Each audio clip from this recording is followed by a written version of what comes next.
This poem I've been trying to write for so long. I've had half of it finished for a couple of years, and I have,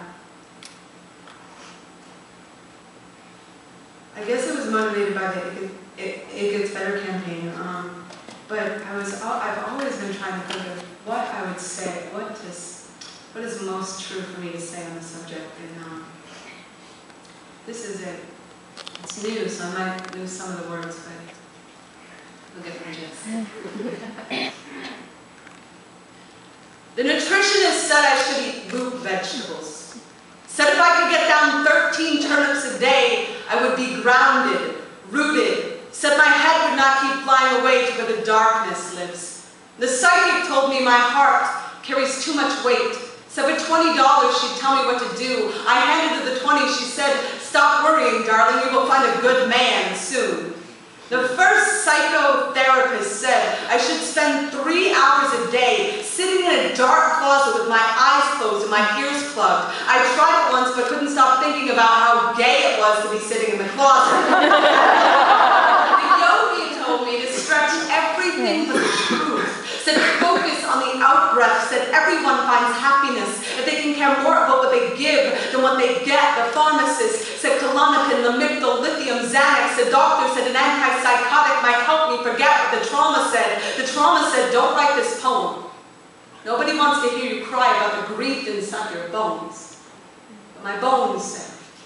Tyler Clemente dove into the Hudson River, convinced he was entirely alone. My bones said, write the poem.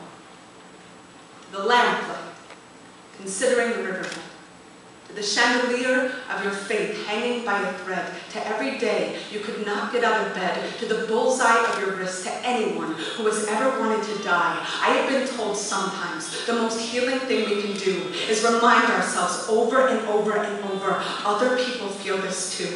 The tomorrow that has come and gone, and it has not gotten better. When you are half finished writing that letter to your mother that says, I swear to God I tried, but when I thought I hit bottom, it started hitting back. There was no bruise, like the bruise of loneliness kicks into the spine. So let me tell you, I know there are days it looks like the whole world is dancing in the streets where you break down like the doors of their looted buildings. You are not alone, and wondering who will be convicted of the crime of insisting you keep loading your grief into the chamber of your shame. You are not weak just because your heart feels so heavy. I have never met a heavy heart that wasn't a phone booth with a red cape inside. Some people will never understand the kind of superpower it takes for some people to just walk outside. Some days I know my smile looks like a gutter on a falling house, but my hands are always holding tight to the ripcord, believing a life can be rich like the soil, can make food of decay, turn wound into highway. Pick me up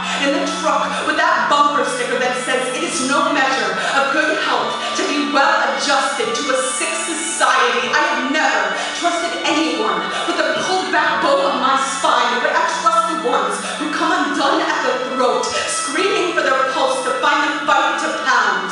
4 nights before Tyler Clemente jumped from the George Washington Bridge, I was sitting in a hotel room in my own town, calculating exactly what I had to swallow to keep a bottle of sleeping pills down. What I know about living is the pain is never just ours. Every time I hurt, I know the wound is an echo, so I keep listening for the moment the